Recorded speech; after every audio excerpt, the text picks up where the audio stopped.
Bien, comencemos entonces.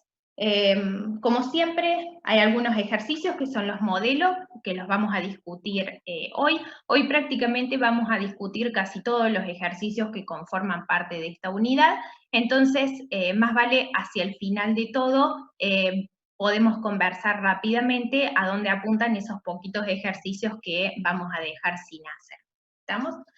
Dentro de los ejercicios que dejamos sin hacer está el ejercicio número 1, lo pasamos momentáneamente por alto y luego vamos a volver a hacer referencia hacia el final y vamos directamente al ejercicio número 2.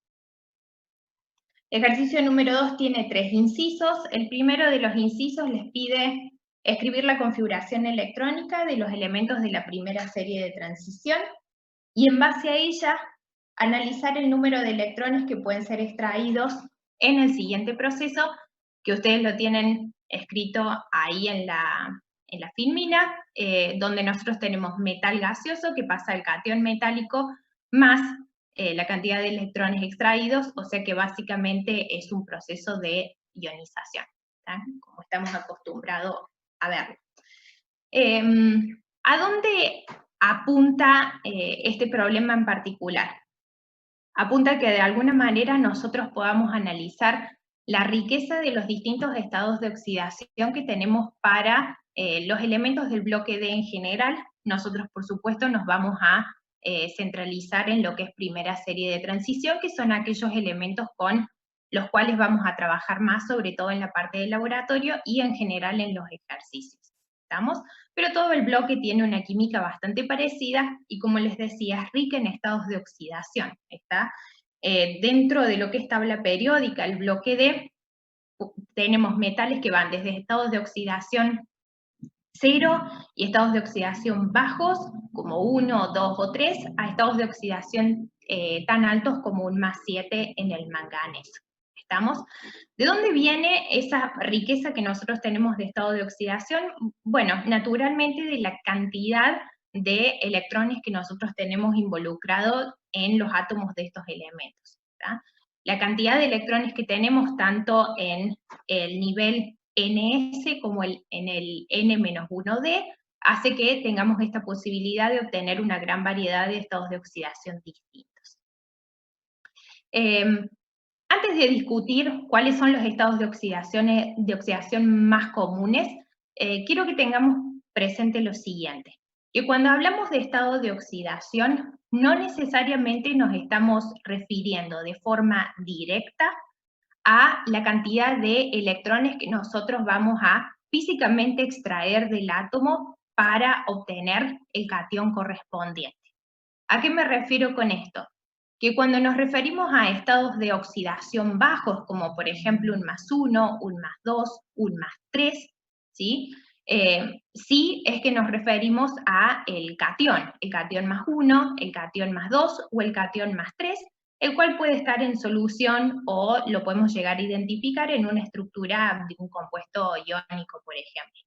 Ahora, cuando vamos de un estado de oxidación +4 hacia arriba fundamentalmente, es decir, cuando llegamos a +5, +6, +7, quiero que ustedes tengan bien en claro que en ese caso ya no nos estamos refiriendo al catión propiamente dicho con esa carga específica. ¿sí? Nosotros no vamos a encontrar un cromo +6, un cromo +7, ¿sí? Un vanadio +5. Nosotros como mucho lo que podemos llegar a encontrar es una especie que tiene enlaces covalentes en donde podemos llegar a identificar ese átomo de ese elemento con ese estado de oxidación en particular. ¿sí? Por ejemplo, nosotros podemos hablar de un anión permanganato.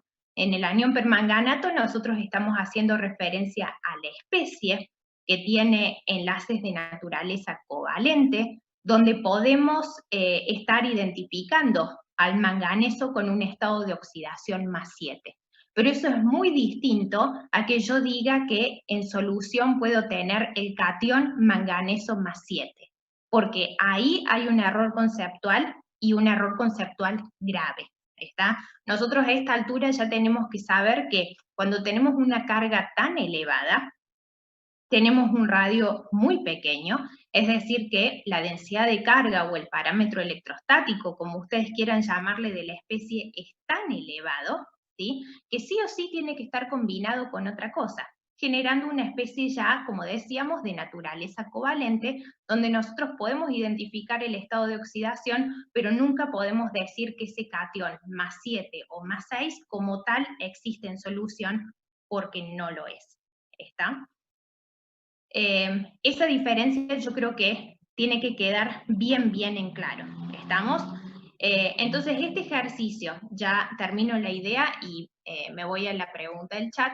Este ejercicio, si bien ustedes le está hablando, está haciendo referencia a un proceso de ionización, o sea que estamos hablando de electrones extraíbles, fíjense que acá la columna dice electrones extraíbles entre comillas, ¿está? Nosotros estamos hablando de esto como para decir que sí podemos hacer referencia al estado de oxidación que nosotros podemos llegar a conseguir, relacionándolo con la energía que me consume adquirir ese estado de oxidación, ¿sí?, la cual yo puedo de alguna manera relacionar con las energías de ionización, pero eso no significa que en los estados de oxidación más altos yo voy a estar efectivamente perdiendo 7, 5 o 6 electrones, ¿sí?, porque esa no es el caso.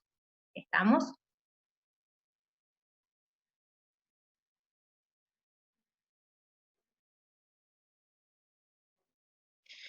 Sí, por acá Franco me pregunta en el chat si me refiero a que esto es más teniendo en cuenta el enlace que la carga. No necesariamente, Franco, es una cuestión de cuál es el vocabulario que nosotros utilizamos, ¿sí? O sea, cuando vamos a estar hablando de +6, +7, +5, incluso +4, ya no hablar de un catión específicamente, sino que hablar de una especie, donde el elemento tiene un cierto estado de oxidación, ¿sí?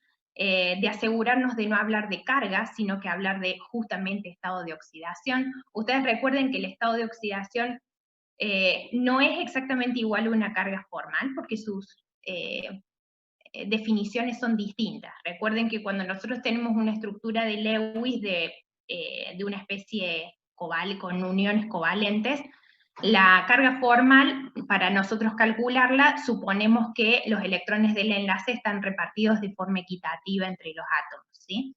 Mientras que en un estado de oxidación nosotros suponemos lo contrario, que hay una transferencia electrónica completa, ¿está?, a pesar de que no la hay.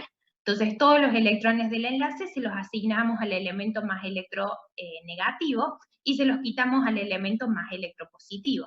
Por eso en un anión permanganato nosotros hablamos de que el manganeso tiene un estado de oxidación +7, porque todos los electrones compartidos se los asignamos a los oxígenos, que son los más electronegativos. Ahora, eso no significa que el manganeso tiene una carga efectiva de +7, ¿está? O que es un ion +7. Entonces, no en tanto que hay que hablar en términos del enlace, sino que hay que cuidar un poco el vocabulario que estamos utilizando, ¿está? Tener bien presente este tema de que estado de oxidación no es lo mismo que carga, que hablar de una especie no es lo mismo que hablar de un catión, ¿está?, con una cierta carga, y de que en los estados de oxidación, si bien nosotros lo podemos referir a el gasto energético que me consume lograr ese estado de oxidación, referirlo a una energía de ionización, no significa que efectivamente estamos perdiendo todos esos electrones para generar un cierto cambio, ¿sí? Entonces hay que tener un poco de cuidado con el vocabulario al cual nos referimos. Bien. Luciana por acá me dice que se corta. ¿Alguien más tiene ese problema? ¿Se entrecorta el audio? No, perfecto. ¿Sí? Es como para revisar si el problema es mío.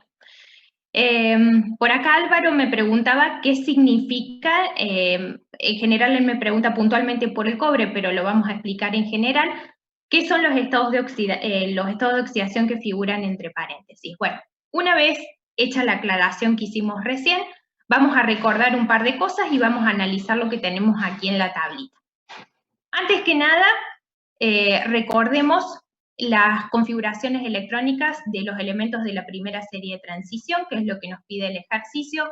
Recordemos que los niveles de valencia terminan en NS, con una cierta cantidad de electrones, y N-1D con una cierta cantidad de electrones. ¿Sí? Ya hemos visto un poco cómo se reparten estos electrones por allá, por la primera unidad que comenzamos, para poder generar estas configuraciones electrónicas. ¿Sí?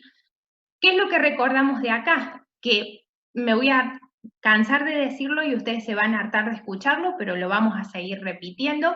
Cuando comenzamos la primera serie de transición, los orbitales 3D caen por debajo en energía de los 4s, por lo tanto, el nivel 4s es el nivel de mayor energía, y si nosotros tenemos que formar cationes de los elementos de la primera serie de transición, o de cualquier otra serie, vamos a siempre sacar los electrones primero del nivel más externo, que en este caso es el 4s. ¿Sí? Antes que nada saco del 4s, y después, dependiendo de la carga que necesito lograr, voy a retirar o no del subnivel T. ¿Está?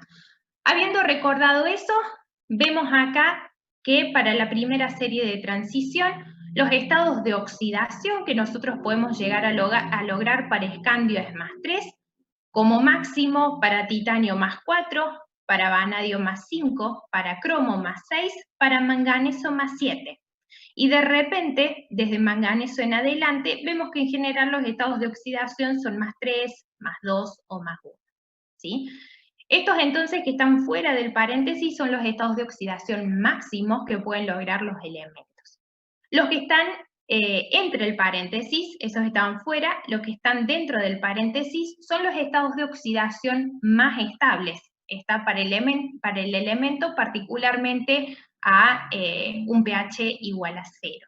¿Sí? Esto es más a modo informativo, porque bueno, este proceso que tenemos acá está referido en fase gaseosa, pero bueno, esto es para que ustedes tengan en cuenta los estados de oxidación más estables.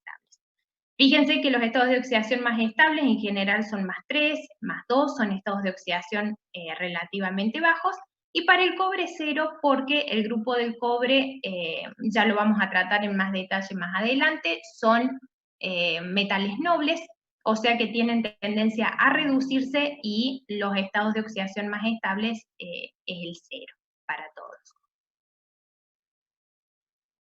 El escandio es +3, ¿sí? Por eso solamente tenemos ese estado de oxidación. Estamos +3 para el escandio, y es coincidentemente el estado de oxidación más estable también.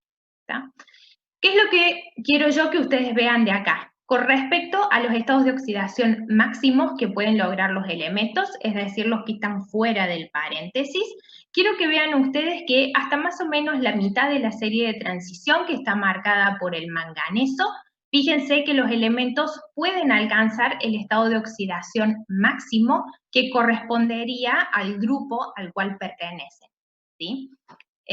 Recuerden la numeración que tienen los grupos en la parte de transición.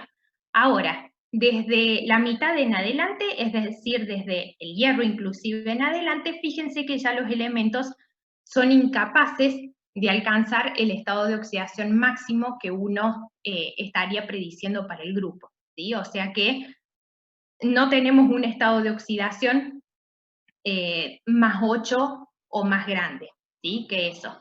Por más que ya hemos hablado que el estado de oxidación no es una carga, ¿sí? No corresponde a un ion con carga, de todas maneras, estados de oxidación +8 en adelante no vamos a conseguir. Y eso está relacionado justamente con el aumento de la carga nuclear efectiva que nosotros tenemos a medida que nos movemos desde izquierda hacia la derecha en la serie de transición. ¿Sí? Recordemos que ahí tenemos un aumento, como en todo periodo, de la carga nuclear, pero en el caso de la serie de transición estamos completando en general el subnivel 3D, que a pesar de que los orbitales D por ahí no son los más penetrantes, ¿sí? No son tan penetrantes como un P o como un S, están desde la mitad del periodo en adelante, sí, bastante llenos, y protegen bastante bien desde el punto de vista del apantallamiento a los electrones que son más externos. ¿Sí? Entonces, tenemos un aumento de la carga nuclear efectiva, por ahí no tan marcada como la que esperaríamos, porque los D están apantallando bastante bien, pero en definitiva sí estamos teniendo un aumento de la carga nuclear efectiva y eso impacta en las energías de ionización de los elementos que desde izquierda hacia la derecha son cada vez más elevadas. Esto entonces se relaciona con ya no tener la posibilidad desde el hierro en adelante de conseguir estos estados de oxidación tan elevados, y también se relaciona con esta idea de que mientras más hacia la derecha nos movemos, menos reactivos se convierten los metales en la zona de transición. ¿Sí?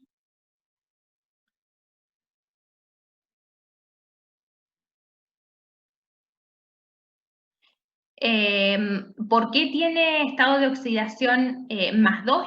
¿En qué sentido? Puede lograr el más 2, puede lograr el más 1, pero el más estable es 0. ¿Está? Si logras más 2, no sé si en el sentido de por qué logra más 2 y el resto son más 3, o simplemente por qué logra más 2 si cuando sacamos el primer electrón nos quedamos con capa completa. Bien, bien. A medida que lo iba diciendo, lo iba pensando. Bien, Ignacio me pregunta entonces, en el caso del cobre, por ejemplo, ¿uno qué esperaría? Bueno, que tuviese el estado de oxidación 0, que por ahí es el más estable, y el más 1 que se genera al perder el 4s. Porque cuando tenemos capa completa acá, incluso perdemos un electrón más, que capaz que cuando uno lo analiza no tiene mucho sentido. Eso recordemos que siempre tiene que ver con la energía que nosotros estamos invirtiendo en el proceso de ionización, que para un estado de oxidación más 2 sí que se genera un catión, cobre más 2, ¿sí? Esto no es solamente un estado de oxidación, sino que también es una carga. Todo se relaciona con la energía que nosotros tenemos que invertir en el proceso de conseguir ese catión y la energía que podemos llegar a recuperar a partir de los enlaces nuevos que se forman y los compuestos nuevos que se generan a partir de este estado de oxidación que nosotros hemos conseguido o de esa carga que conseguimos. Siempre y cuando los enlaces y los productos nuevos que se generan sean lo suficientemente estables, nosotros recuperaremos parte de la energía que invertimos en generar ese catión inicialmente y termodinámicamente resulta favorable el estado de oxidación y en este caso la carga más 2. ¿Está? A pesar de que por ahí uno mirando la configuración electrónica hubiese esperado que solamente formara más 1. ¿Está? Tiene que ver todo con una cuestión de si podemos recuperar la energía invertida o no. ¿Está? Bien. En la filmina siguiente, ustedes tienen un poquito un resumen de esto que hemos conversado ahora. Voy a mover la barra. Fíjense que en la primera idea tienen escrito que hasta el manganeso, ¿sí?, se puede lograr un estado de oxidación que correspondería al estado de oxidación máximo del grupo. Recuerden esta diferencia entre estado de oxidación y carga cuando hablamos de un catión formalmente y cuando hablamos de una especie donde identificamos el elemento con su correspondiente estado de oxidación. Fíjense que acá, desde el manganeso en adelante, tenemos que sigue aumentando el número de electrones, o sea que uno por área esperaría que pudiéramos conseguir un estado de oxidación más alto, pero conseguir estos estados de oxidación más altos, debido al aumento de la carga nuclear efectiva, nos implica un consumo energético muy alto, ¿está? A pesar de que nosotros no estemos efectivamente sacando esos electrones y generando el catión, el proceso en cuanto a inversión energética es parecido, ¿sí? Para lograr, fíjense ustedes, estos estados de oxidación más altos, tenemos que tener normalmente elementos muy electronegativos, como por ejemplo el flúor o el oxígeno. Fíjense ustedes que en el caso del manganeso, del cromo, por ejemplo, para conseguir esos estados de oxidación más altos, normalmente lo que tenemos son oxoaniones, ¿está? O sea que tenemos presencia de un elemento muy electronegativo que nos ayuda a llegar a ese estado de oxidación tan elevado, ¿sí? Bien, fíjense que de todas maneras los estados de oxidación más altos, acá tenemos el diagrama de Frost, para lo que es elementos de la primera serie de transición a pH 0. Fíjense que los estados de oxidación más elevados de todas formas son bastante inestables, tienen mucha tendencia a la reducción, o sea que estas especies en general son especies muy oxidantes, ¿está? Por lo tanto, apenas las ponemos en contacto con cualquier otra especie, tienden automáticamente a reducirse e intentar conseguir un estado de oxidación más bajo donde tenemos una mayor estabilidad, normalmente en la zona del +2 y el +3. ¿Sí? Bien, esto es lo que hablábamos un poquito antes, por qué tenemos tanta variedad de estados de oxidación dentro de lo que son los elementos de la serie de transición. Tenemos un número de electrones muy grandes posicionados en orbitales que difieren muy poco en energía, ¿sí? En la primera serie tenemos el 4s y el 3d, que ya lo hemos conversado previamente, la diferencia energética es muy poquita y eso nos permite entonces conseguir una amplia variedad de estados de oxidación cuya energía varía en forma gradual. ¿Sí?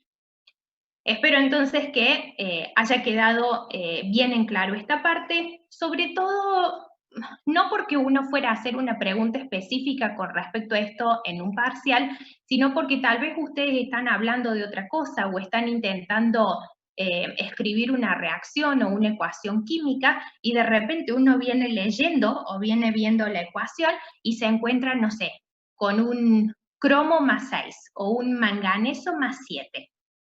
Y eso choca un poco porque hay ahí un problema conceptual, ya que ustedes tienen que saber que un ion con esa carga no va a existir. Lo que podemos tener es una especie donde el elemento tiene ese estado de oxidación.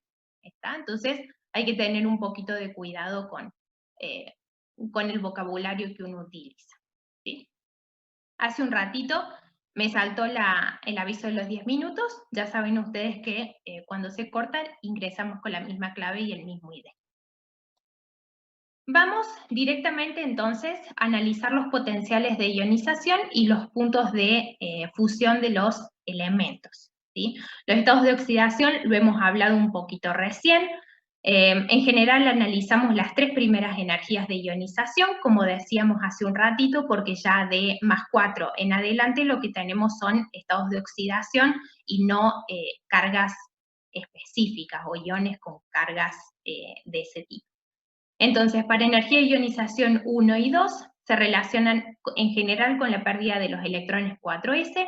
Ya sabemos que podemos tener alguna variación de acuerdo a las configuraciones electrónicas específicas, por ejemplo la del cromo, que es 4s1, 3d5. En ese caso, la primera energía de ionización se relaciona con la pérdida del S y ya la segunda se relaciona con la pérdida de un electrón D.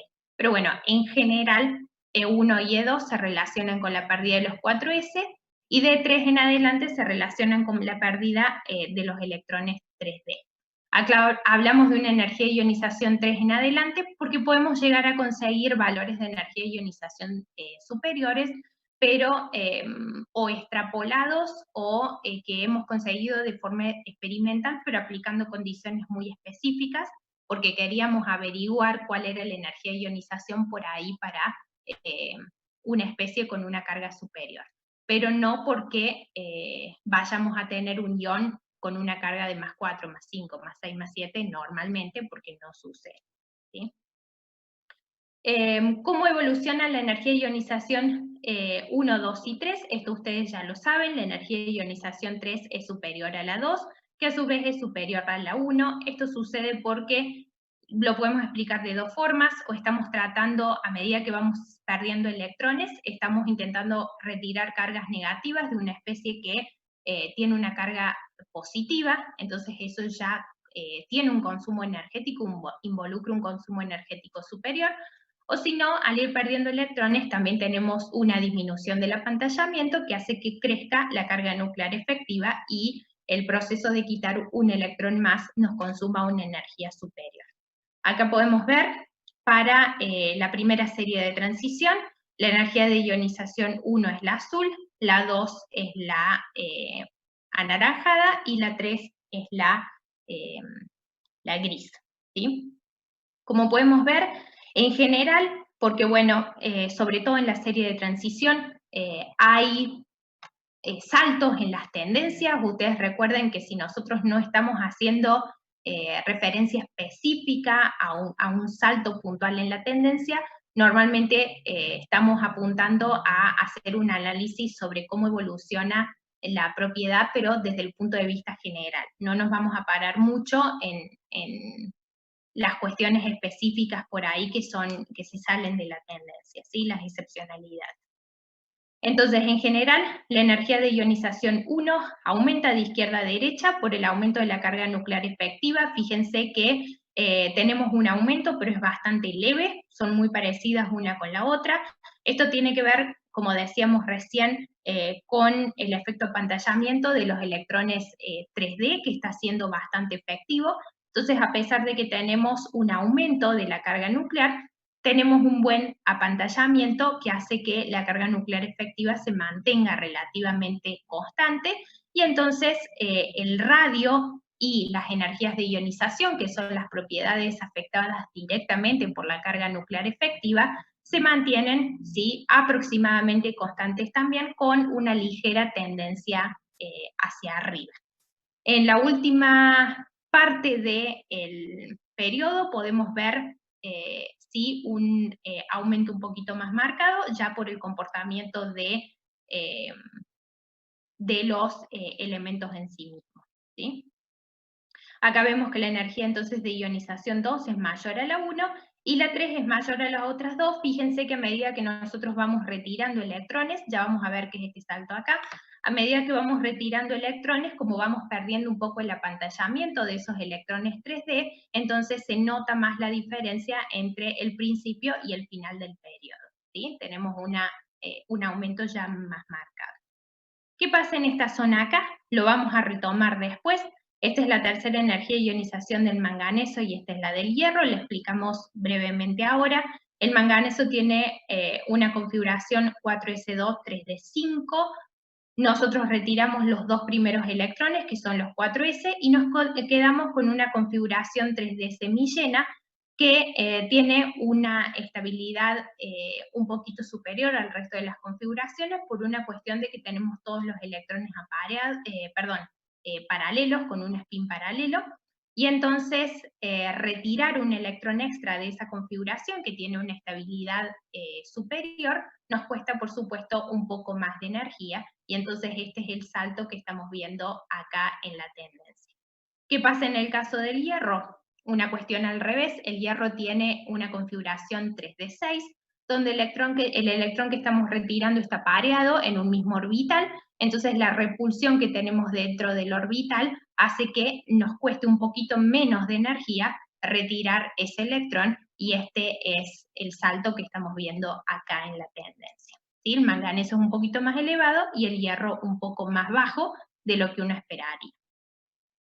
Acá, de todas maneras, ustedes lo tienen explicado tal cual como yo lo digo, para que después lo puedan volver a releer, y si tienen alguna duda, me pregunten, ¿sí? Pero de todas maneras esto se vuelve a retomar en un inciso posterior, así que lo vamos a volver a hablar. Vamos con el inciso B. Nos pide, seguimos con lo mismo. Sí, era analizar potenciales de ionización y puntos de fusión. Entonces, lo que analizamos recién son potenciales de ionización. Veamos qué sucede con los puntos de fusión. Tenemos que recordar que los metales de transición son metales, ¿está? O sea que si vamos a hablar de punto de fusión, tenemos que hacer necesariamente referencia al tipo de enlace que tenemos en estos elementos, que es un enlace de naturaleza metálica. ¿Cómo está formado el enlace metálico y la estructura de bandas en este tipo de metales? Pensando por ahí en la primera serie de transición, que nos resulta un poquito más fácil, tenemos los orbitales 4s, que se van a superponer uno con el otro y van a generar una banda de naturaleza S. Mientras que también tenemos los orbitales 3d, ¿sí?, que se van a superponer uno con los otros y van a generar también una banda de naturaleza D. ¿Está? La diferencia que nosotros tenemos entre un metal y el otro cuando nos vamos moviendo de izquierda a derecha es básicamente el número de electrones que está involucrado en esa banda, en esa estructura de bandas, y por lo tanto en el enlace metálico. Pensemos un poco en lo que nosotros habíamos visto desde metales alcalinos y alcalinos térreos. Cuando nosotros analizábamos comparativamente los puntos de fusión de los alcalinos térreos con los alcalinos, decíamos que los alcalinos térreos aportan 2 electrones de valencia al enlace metálico, a la estructura de bandas, y por eso el enlace metálico de los alcalinos térreos resultaba más fuerte, lo que hacía que los puntos de fusión sean superiores. Acá es algo parecido, ¿sí? Lo que pasa que eso solamente va a suceder desde la izquierda del periodo, ¿sí? Hasta más o menos la mitad, hasta la zona del cromo, ¿sí? Los electrones que se van sumando se van aportando a la estructura de bandas, eso va fortaleciendo el enlace metálico, y lo que vemos es, nuevamente, en general, un aumento del punto de fusión de los elementos, ¿sí?, metálicos. ¿Qué pasa desde el manganeso hacia el final del periodo? Si bien nosotros seguimos sumando electrones al enlace metálico, esos electrones, pensemos en dónde ingresan en la parte de la estructura de bandas. Nosotros recordemos que pensemos en una banda S, tenemos la banda, y hasta la mitad de la banda, ¿sí?, los orbitales eran de naturaleza enlazante. Y desde la mitad de la banda hacia arriba, los orbitales eran de naturaleza antienlazante.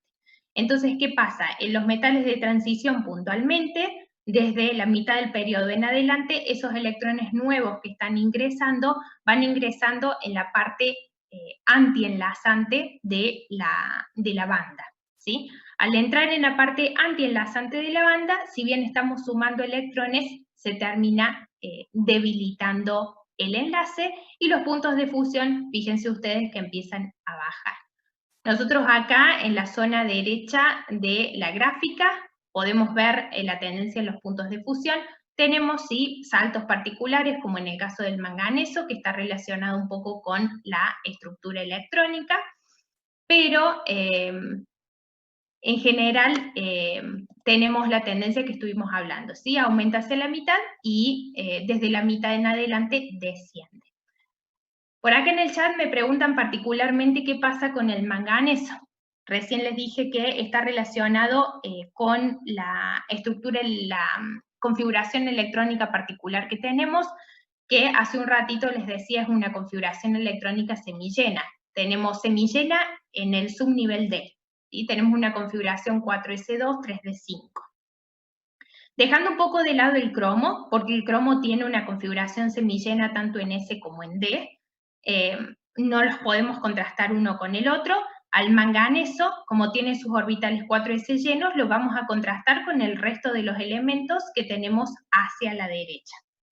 La configuración semillena 3D, al tener una estabilidad superior al resto de las configuraciones de los elementos, eso hace que por ahí los electrones no intervengan tanto como uno esperaría en el enlace metálico, y por lo tanto la interacción entre, digamos, una especie y la otra dentro de la red metálica es inferior a la que uno esperaría, y eso hace que el punto de fusión del elemento disminuya con respecto al resto, ¿sí? Pero es particularmente una cuestión de configuración electrónica, ¿sí? En las otras series de transición es parecido, ¿sí? Bien, ¿y cómo varían las energías de ionización y puntos de fusión entre las distintas series? Cuando bajamos en una tríada, supongo que te referís, Fiona. Ahí cuando bajamos en una tríada ya es más complicado, ¿sí? Noten ustedes que tenemos tendencia en la parte del bloque D a hacer un análisis particularmente dentro de la misma serie, ¿sí? No analizamos tanto qué sucede en las partes de la tríada, porque ahí se complica bastante por una cuestión de que en el medio aparece contracción lantánida, que ya lo vamos a ver posteriormente, y eso altera un poco la tendencia que uno esperaría. Fijémonos. A ver, me voy a buscar la tabla periódica. ¿Dónde la puse?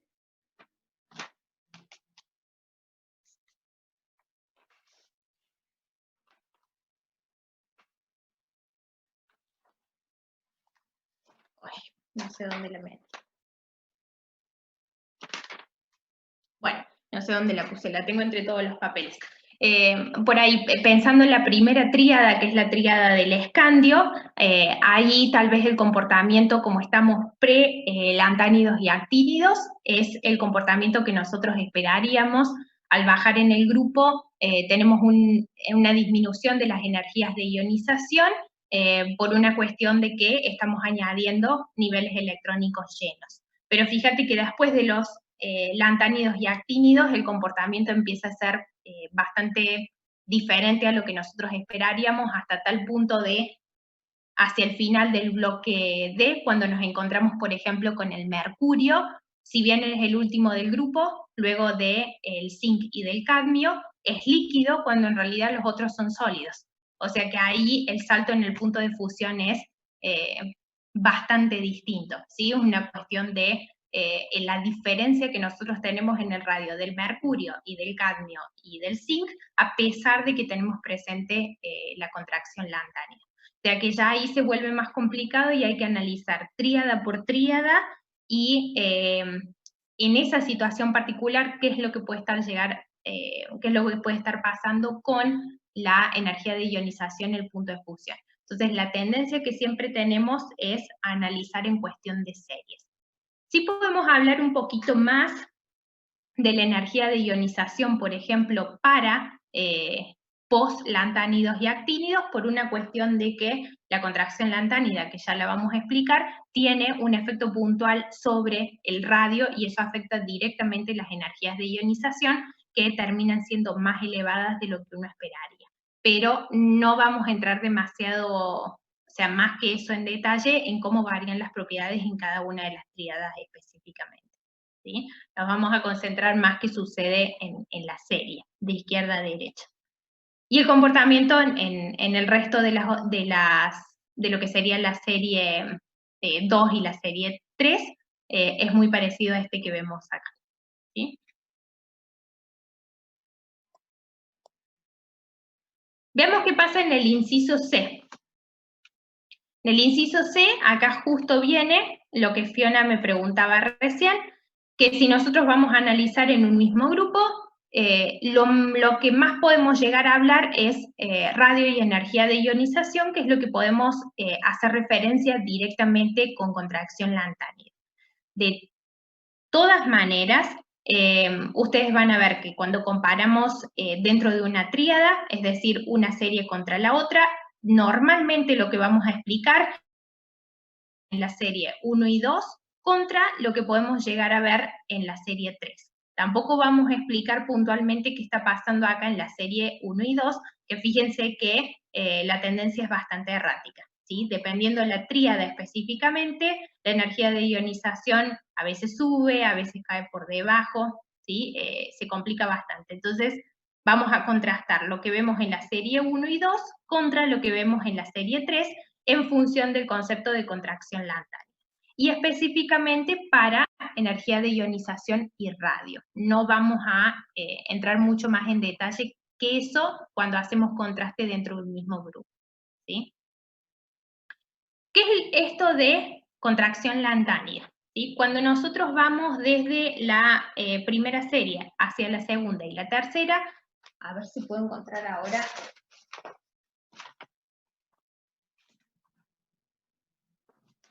tabla.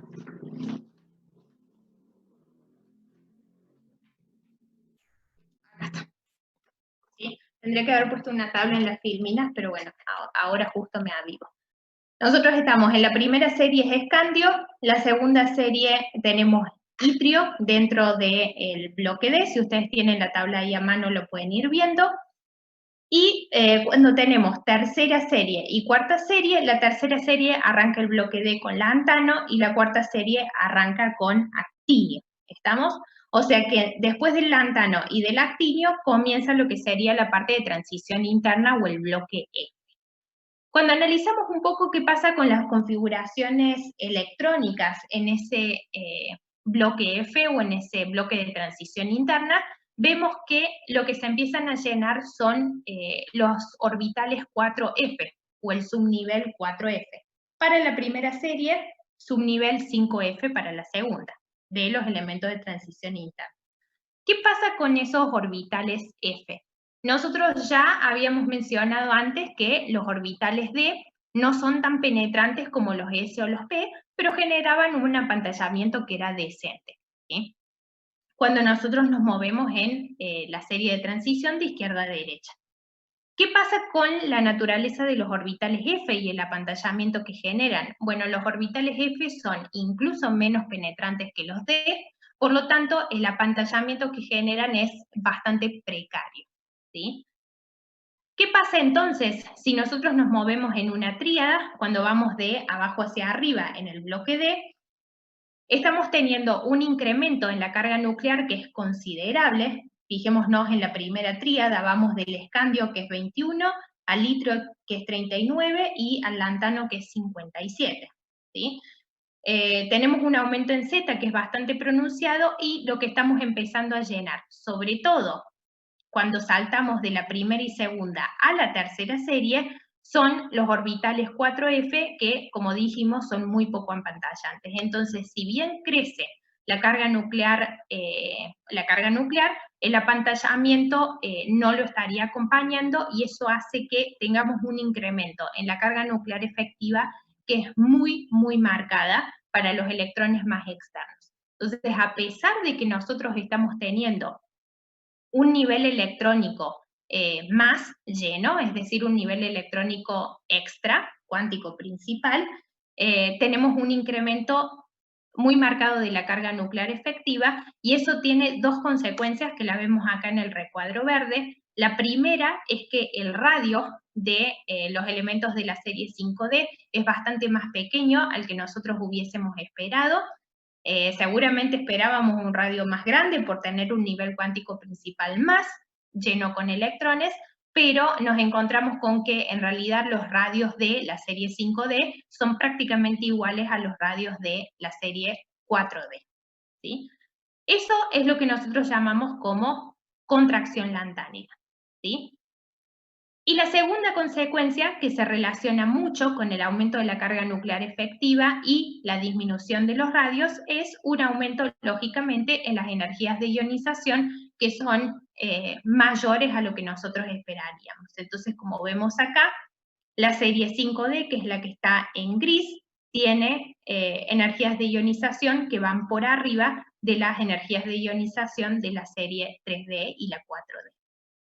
¿Sí?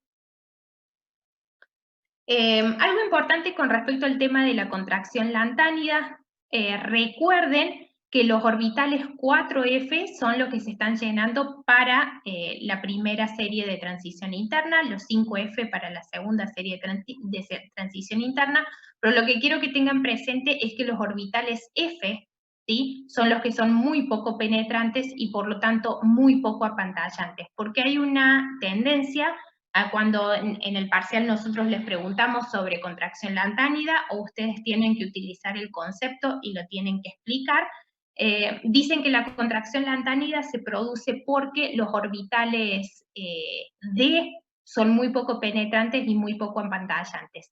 Ahí hay un problema, ¿sí? Recuerde que la contracción lantánida está relacionada a los orbitales F, ¿sí?, no a los D. Entonces, cuando vayan a explicar el concepto, que normalmente lo hacen bien, no metan la pata en la relación con los orbitales, ¿sí? Los orbitales correspondientes son los F. ¿Estamos? Bien. Acá saltamos de ejercicio. ¿Vamos hasta acá? ¿Todo bien?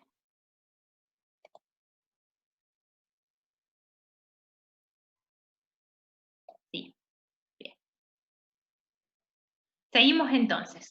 En el ejercicio 3 tenemos varios incisos. Es en general, explique las siguientes aseveraciones, o sea que tenemos en la parte A, si bien cobre presenta una configuración electrónica de 10, es considerado un elemento de transición. Acá es donde repasamos un poquito la definición de elemento de transición, que era lo que les mencionaba en un principio.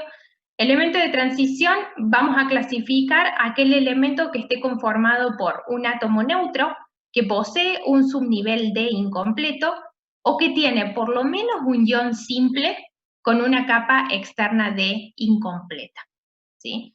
Entonces, ¿qué pasa con el cobre? El cobre, como veíamos hace un rato, tiene una configuración que es 4s1, 3d10. Entonces, si bien tiene la capa D completa como átomo neutro, sí el cobre tiene la posibilidad de formar un ion simple que tiene una capa D incompleta. Ese ion es el ion cobre 2+. Nosotros cuando formamos el +1, nos retiramos el electrón 4s y nos quedamos con una subcapa D completa, que es 3d10, o sea que eso no nos ayudaría a clasificarlo como un elemento de transición, pero cuando vamos a formar el catión cobre 2+, retiramos un electrón extra que ya sale del subnivel D, entonces nos quedamos con 3d9, una configuración con capa D externa incompleta, y eso es lo que nos permite clasificar al cobre como un elemento de transición, ¿sí? No su átomo neutro ni su primer catión, pero sí el segundo catión. ¿A qué se refiere con ion simple? Es una buena pregunta. A todo lo que sea, por ejemplo, cobre +1, cobre +2, plata 1, zinc 2+, es decir, un ion formado por un átomo del elemento y que tenga una carga asociada. Un ion que no sería simple sería, por ejemplo, el ion cromato. ¿Está? Eso es toda una especie que está conformada por más de un átomo distinto que termina teniendo una carga particular. Acá con ion simple nos referimos a solo un átomo de un elemento al cual hemos retirado una cierta cantidad de electrones o ha ganado una cierta cantidad de electrones y forma un catión simple o un anión simple. ¿Sí? ¿Queda más claro, Fiona? Bien. Álvaro me pregunta, bien, ¿qué pasa con el oro y la plata? ¿Sí? El oro los dos son fáciles de responder, pero el oro lo podemos ver directamente de la tabla periódica. Si ustedes se fijan, ¿sí? El oro tiene estados de oxidación posibles 1 y 3, son estados de oxidación bajos, o sea que efectivamente se forman los cationes con esas cargas. Nosotros vamos a retirar 1 o 3 electrones, y si nosotros pensamos en el átomo neutro, entonces tenemos D completos, no lo clasificaríamos como transición. Si pensáramos en el oro 1, tampoco, porque perdemos el electrón 6s, que es el más externo, y nos sigue quedando la capa D completa.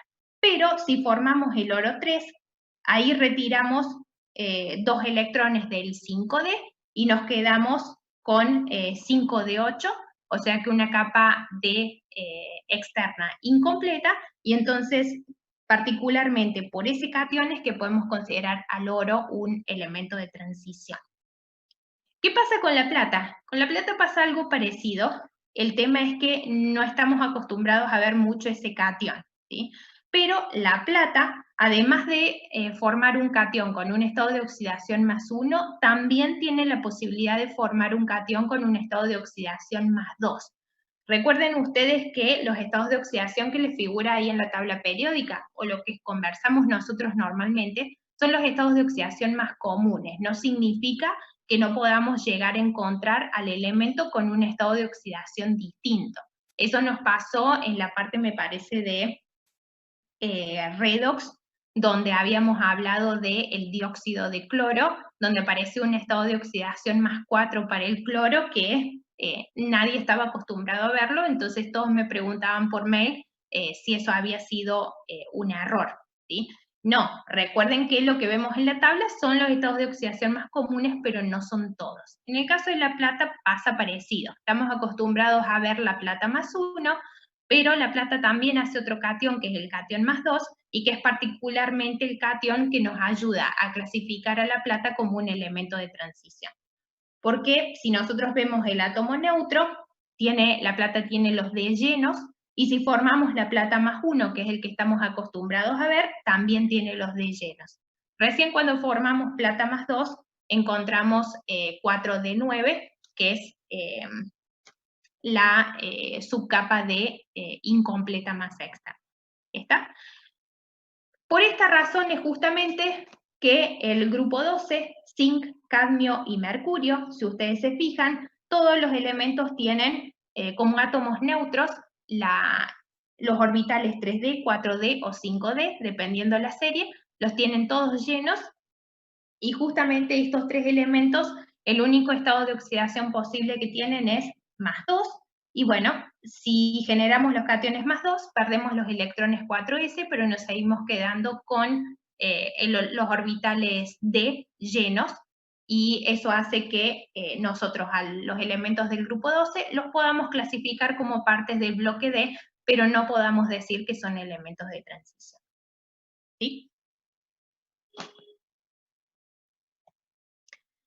¿Qué pasa con el inciso B? El inciso B nos pide evaluar un poco la tendencia de la densidad, ¿sí?, de los metales. Nuevamente, fíjense, de titanio a cobre, es decir, la analizamos de izquierda a derecha, es decir, en el periodo y no sobre la tríada. ¿Está? Fíjense, acá a la izquierda ustedes tienen una tablita donde les hemos puesto las densidades de los elementos metálicos desde el principio del periodo hasta el final del periodo. Fíjense ustedes que las densidades en general aumentan y tienen un aumento que es más pronunciado en la primera parte de la serie, y luego aumenta, pero de forma menos pronunciada desde la mitad de la serie en adelante. ¿De qué depende la densidad del metal? Depende de dos cosas. Como densidad es masa sobre volumen, va a depender de la masa de los átomos y también va a depender del volumen que los átomos ocupen. Cuando nosotros nos movemos de izquierda a derecha en el periodo, tenemos un aumento de la carga nuclear y entonces naturalmente tenemos siempre un aumento de la masa. ¿Qué es lo que nos va a dar la variación de la densidad? Particularmente, ¿qué está sucediendo con el volumen que está ocupando la masa, el cual podemos referir directamente a los radios de los átomos? ¿Sí? Desde el escandio del cromo, que es acá en esta primera parte, nosotros ya lo hemos discutido, tenemos un aumento en la fuerza del enlace metálico, ¿sí? Eso hace que dentro de lo que es la estructura metálica, una especie se aproxime con la otra, ¿está? Y tengamos cada vez más masa cuando nos movemos de izquierda a derecha en un volumen que es cada vez más pequeño. Eso hace entonces que la densidad aumente, y aumente particularmente de una forma marcada en la primera parte de la serie. ¿Qué pasa en la segunda parte de la serie? En la segunda parte de la serie también seguimos teniendo un aumento de la masa de izquierda a derecha, pero ahora los radios permanecen prácticamente constantes y no estamos teniendo un aumento en la fuerza del enlace metálico, por lo tanto ya una especie no está siendo aproximada con la otra a razón justamente del aumento de la fuerza del enlace. Entonces, tenemos radios que son prácticamente constantes, distribuciones también que son prácticamente constantes en términos de distancia entre especie y especie. Entonces, la densidad, si bien aumenta porque sigue creciendo la masa, ya el aumento es mucho menos marcado desde la mitad de la serie en adelante. ¿Sí? Fíjense que en general, distinto de lo que es energía de ionización y radio, que lo hemos analizado un poquito más en una tríada, el resto de las propiedades las analizábamos, como decíamos, en una serie, y casi siempre dividimos la serie a la mitad. ¿Sí? Va a pasar una cosa en la primera mitad de la serie y en la segunda mitad de la serie pasa diferente. ¿Sí? Como para que ustedes tengan un poco de registro de resumir un poco todas estas ideas que estamos conversando hoy. Vamos con el inciso C. Con el inciso C nos pide a lo largo de la serie nuevamente Los elementos de transición tienden a ser menos reactivos con el incremento de Z. Esto yo se los mencioné en un principio cuando estábamos hablando de los estados de oxidación que tenemos para los elementos de la primera serie particularmente.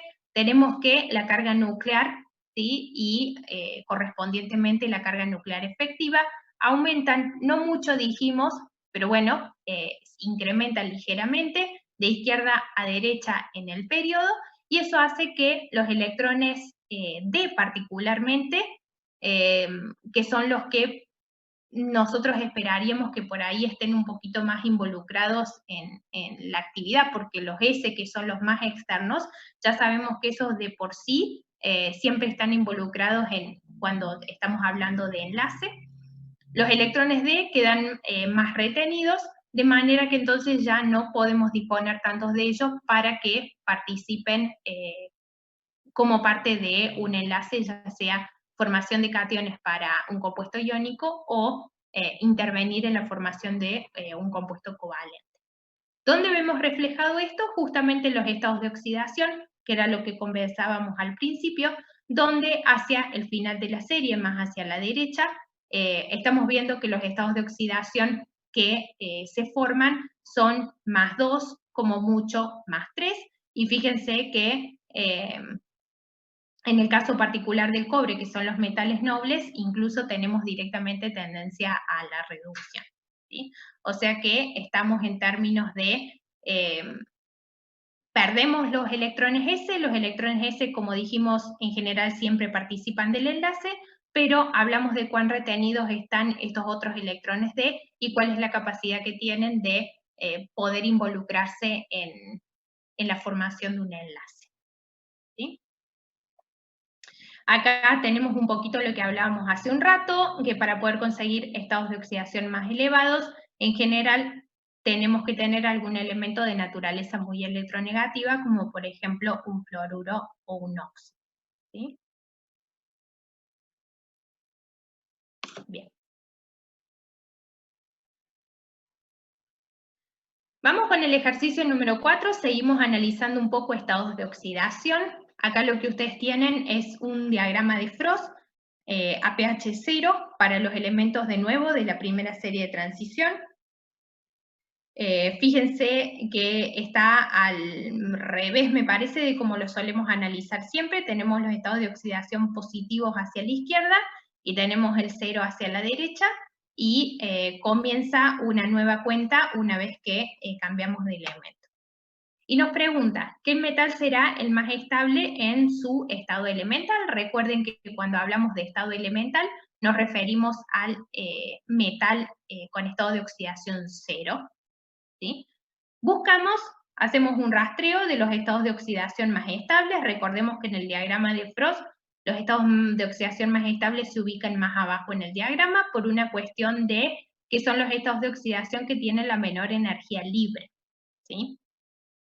Tenemos +3, +3, +2, y nos encontramos de repente con el cobre, que lógicamente forma parte del grupo de los metales nobles, donde el estado de oxidación más estable es el 0, ¿sí? O sea que metal más estable en su estado elemental es el cobre. Tenemos que buscar especies químicas que sean agentes oxidantes fuertes, ¿sí? Ya lo hemos hablado también previamente, estamos buscando especies entonces donde los elementos tengan estados de oxidación que sean elevados, ¿sí? Esas especies tienen en general una tendencia que es bastante grande a reducirse.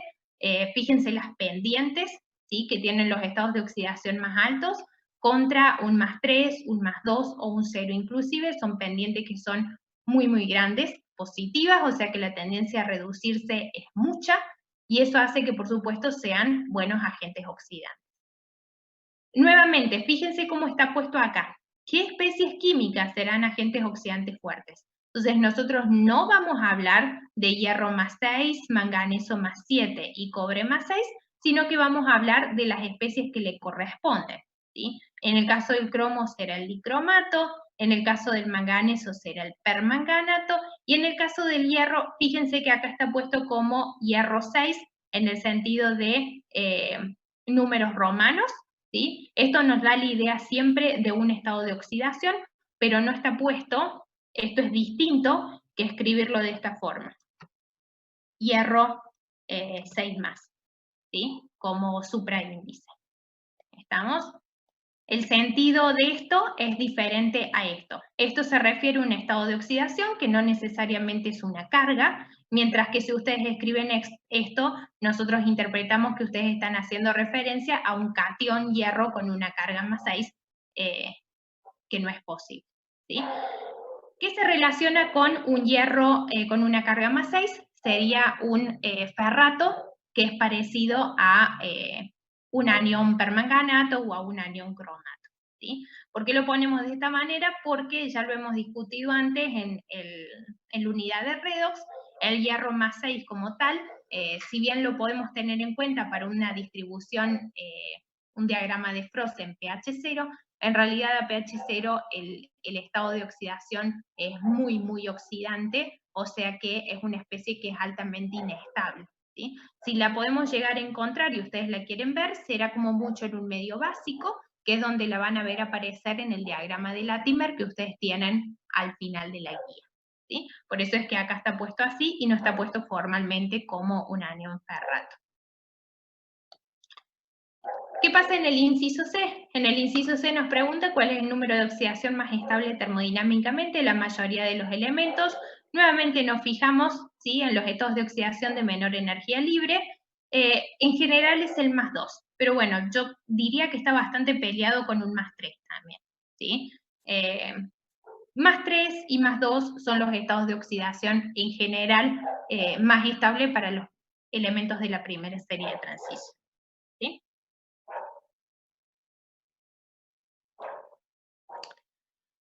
Vamos a ver qué pasa con el ejercicio número 5. Vamos a ir rápido con este ejercicio porque ya vuelven a saltar todas cosas que hemos conversado previamente. Nos pide identificar los óxidos de los elementos de la primera serie de transición. Acá tenemos la grafiquita que ustedes tienen en la filmina del teórico, ¿sí? O sea que esto no es nada nuevo. Tenemos distribuidos en óxidos básicos, anfóteros y ácidos, y vemos que todos los óxidos con estados de oxidación más bajos, ¿sí?, excepto el zinc, tienen un comportamiento que es básico. Los de estados de oxidación intermedio tienen un comportamiento anfotérico, y los de estado de oxidación mayores, que fíjense que están en la zona intermedia de la serie de transición, tienen un comportamiento que es ácido, ¿sí? Recordemos un poco con qué estaba relacionado esto, que ya lo vimos antes en la parte de la unidad de enlace. Mientras mayor es el número de oxidación, por ejemplo, tomemos el cromo o el manganeso, que son los que más variedad tienen.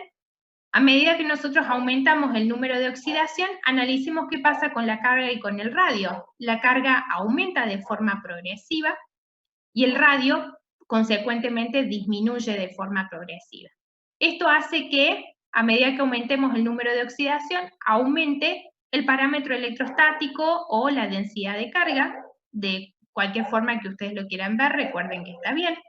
Y si está aumentando el parámetro electrostático, la densidad de carga, ¿qué pasa? Eso aumenta el carácter polarizante del catión, ¿sí?, cosa que ya hemos visto.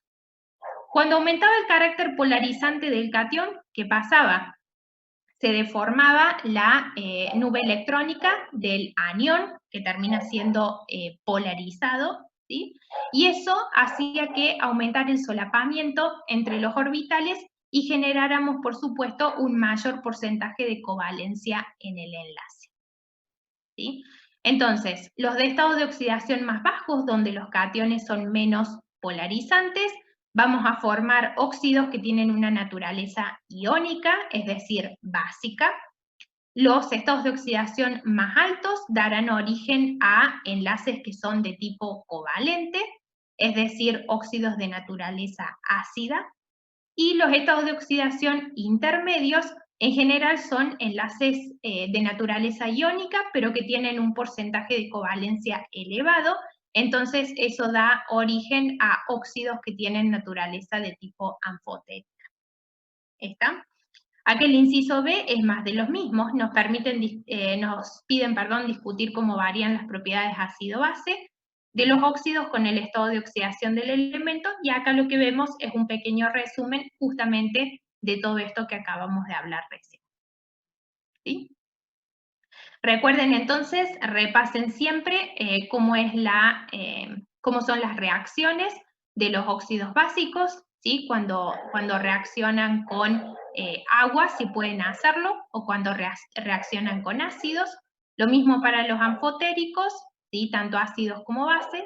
Y para los óxidos ácidos, ¿qué es lo que forman cuando reaccionan con agua? Y si no pueden hacerlo, ¿qué es lo que forman cuando reaccionan con una base? ¿Sí? Siempre tengan presente poder interpretar esto desde un punto de vista de ecuaciones o reacciones químicas.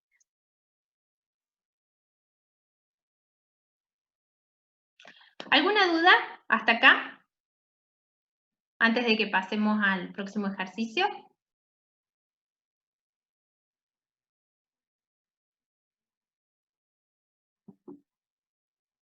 Continuamos. Bien. Ahora que no digo nada, se calla el perro del vecino, ¿sí? Que le agarró un ataque recién. Sí, bien. Del apunte del año pasado había un inciso que era el inciso B, ese lo sacamos, Fiona, ¿sí? Este año no está. Ahí te voy a decir, porque hay una modificación posterior más, me parece, ¿sí? Bien, acá fíjense que saltamos directamente al ejercicio número 7, o sea que pasamos por alto el ejercicio número 6, lo retomamos entonces hacia ya el final de la unidad, que nos queda poquito. Vamos con el ejercicio 7. Indique justificando su respuesta si las siguientes afirmaciones son verdaderas o falsas. Vamos con la A. El manganato de potasio es estable en medio ácido. ¿Sí? Obviamente no nos referimos al manganato de potasio en sí, sino que es un electrolito fuerte, se disocia completamente en solución, catión potasio va por su lado, anión permanganato va por el otro. Entonces lo que analizamos es la estabilidad directamente del anión permanganato en medio ácido, que está parcialmente protonado porque esto es pH 0. ¿Sí? Pero acá tenemos el manganato, que tiene un pH 6, un estado de oxidación 6, o sea que estamos por acá. Este es el diagrama de Frost para el manganeso en medio ácido, que ya lo hemos trabajado en trabajo práctico de laboratorio anterior. Y acá vemos cómo identificamos un poco la desproporción del manganato, en este caso manganato ácido, en este medio, pH 0. ¿Sí? Tiramos la recta entre las especies adyacentes, vemos que el manganato ácido nos queda por arriba de la recta, o sea que en realidad la especie es inestable respecto a la desproporción, porque el sistema formado por las especies adyacentes, en este caso el anión permanganato, ¿sí? Y no me acuerdo qué es esto, bueno, ácido mangánico tiene que ser, nos da como resultado una energía libre que es inferior a la de la especie original, que en este caso es el manganato ácido. ¿Sí? Si ustedes lo quieren ver desde el punto de vista de diagrama de Latimer, porque lo tienen más a mano, acá no está puesto en la filmina, pero si se van al apunte y se fijan, van a tener entonces que el potencial de reducción de la derecha es superior al potencial de reducción de la izquierda, que es la forma en la que lo identificamos rápidamente en diagrama de Latimer. Recuerden que esa no es la explicación, que ustedes tienen que explicarlo. Con el potencial de la derecha plantean la reducción, con el potencial de la izquierda lo invierten y plantean la oxidación, y demuestran que el potencial de la celda, es decir, el potencial para la desproporción, es positivo, y de esa manera indican que la reacción de desproporción es espontánea. ¿Está? O sea que esa es la forma de demostrarlo utilizando el diagrama de Latimer. Y si lo hacen en función del diagrama de Frost, recuerden tampoco que la explicación no es decir que la especie queda por arriba de la línea que une las dos especies adyacentes, sino que ustedes tienen que decir que lo que está buscando el sistema justamente es disminuir la energía libre para lograr mayor estabilidad, o sea que la energía libre del sistema formado por las especies adyacentes es inferior a la energía libre de la especie original. ¿Está? Entonces, una cosa es identificarlo rápidamente desde el punto de vista gráfico y otra cuestión es hacer la explicación en base a los conceptos que necesitamos. ¿Está? Vamos con el inciso B. El inciso B nos dice, los metales del grupo 11 poseen propiedades muy similares en el estado de oxidación 0 a los metales del grupo 1. Esta afirmación la podemos tomar de varios lados diferentes, pero si estamos haciendo referencia al estado de oxidación particularmente, que es lo que está indicándonos el ejercicio, eso nos lleva a pensar un poquito con respecto a las propiedades reductoras y oxidantes de los metales del grupo 11 en contraste con las propiedades del grupo 1. Si nosotros pensamos en los metales alcalinos, ¿sí?, que son con los que la tenemos que contrastar aquí, los metales alcalinos, si ustedes van al diagrama de Latimer, van a ver rápidamente que todos los potenciales de reducción son negativos, porque la tendencia es específicamente a la oxidación. ¿Sí? O sea que los metales alcalinos son todos de naturaleza reductora. En cambio, cuando miramos los metales del grupo 11, es decir, cobre, plata, oro, la naturaleza de todos es oxidante.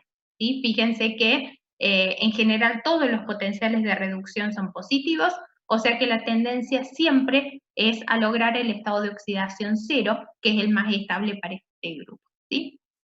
Y justamente como todos los potenciales de reducción son positivos y son considerablemente elevados, sobre todo la plata, el oro, necesitamos agentes oxidantes que sean relativamente potentes como para poder generar una oxidación, como por ejemplo un ácido nítrico si queremos hacerlo a pH bajo. ¿Está?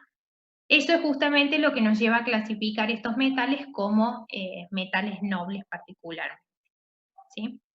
¿Por qué digo que este inciso lo podríamos tomar de otra forma? Porque, bueno, por ahí, no me acuerdo si lo vi en el Alkins o dónde lo vi, comparan la configuración electrónica y, bueno, desde el punto de vista de configuración electrónica sí se puede hacer tal vez alguna semejanza con el grupo 1, pero si lo trabajamos específicamente desde el punto de vista de estado de oxidación y comportamiento redox, no, la verdad que son bastante diferentes los metales nobles de los alcalinos que son considerablemente reactivos, ¿sí? O sea que la respuesta es, la afirmación es falsa, ¿sí? Vamos con el inciso C.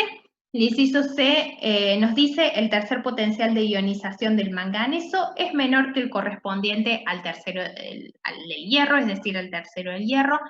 Esto lo vimos previamente, o sea que lo pasamos un poquito más rápido, lo recordamos. Ahora tal vez que podemos ver las configuraciones electrónicas porque la tenemos en pantalla, tal vez queda la idea un poquito más clara.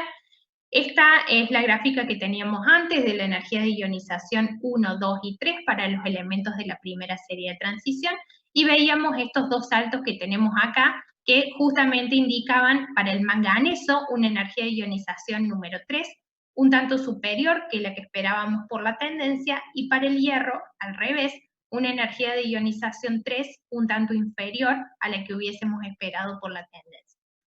Acá vemos las configuraciones electrónicas de manganeso y hierro. Acá tenemos el manganeso 3d5, 4s2, y para el hierro 3d6, 4s2. Con la energía de ionización 1 y 2 perdemos en ambos casos los dos electrones 4s, y con la energía de ionización 3 vamos a perder 1 del subnivel 3d5 para el manganeso y 1 del subnivel 3d6 para el hierro. Acá es donde vemos que la configuración electrónica del manganeso está formada por un subnivel de semilleno con todos los electrones con espines paralelos. Eso hace que esta configuración electrónica sea más estable, ¿sí?, que otras configuraciones, y naturalmente nos lleva a necesitar una mayor energía, intentar retirar un electrón a partir de esta configuración, que es lo que corresponde a la energía de ionización número 3. ¿Qué pasa con el hierro? El hierro lo podemos analizar de dos formas. Yo hay una que les mencioné antes, ¿sí? La más rápida, es que nosotros en este caso, el electrón que tenemos para retirar está compartiendo orbital con otro electrón. Recuerden que los orbitales D son 5, o sea que el electrón número 6 está pareado en el primer orbital con otro electrón. Eso genera una repulsión en el orbital que hace que nosotros necesitemos un poco menos de energía de lo esperado para poder retirar el electrón número 6, que es el que corresponde a la energía de ionización 3.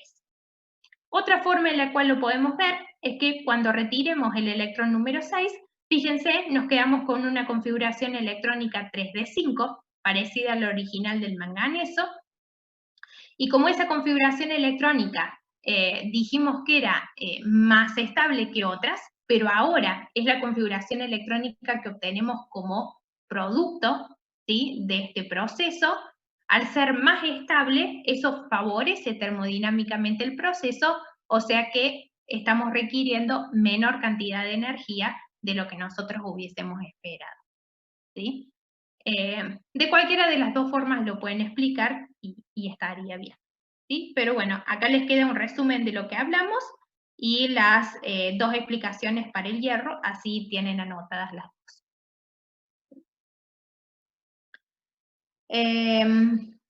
Bien, el ejercicio número 8, que es el que sigue, lo vamos a pasar por alto, ahora en un ratito lo retomamos y nos vamos directamente al ejercicio número 9.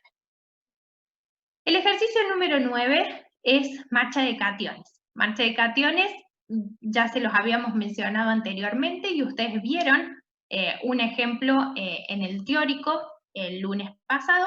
Justamente una de las marchitas que hicieron fueron la marchita de este ejercicio, yo creo que fue el inciso B, que ahí para la gente que tiene la guía del año pasado hubo una modificación, ¿sí? Antes teníamos hierro más 3 y magnesio 2 más, los retiramos y los cambiamos por hierro 2 más, ¿sí? Esa marchita que es la del inciso B, ustedes la hicieron en el teórico con el profe el lunes, ahora lo que vamos a hacer va a ser la marchita del inciso A. Recuerden a qué nos referíamos con marcha de cationes.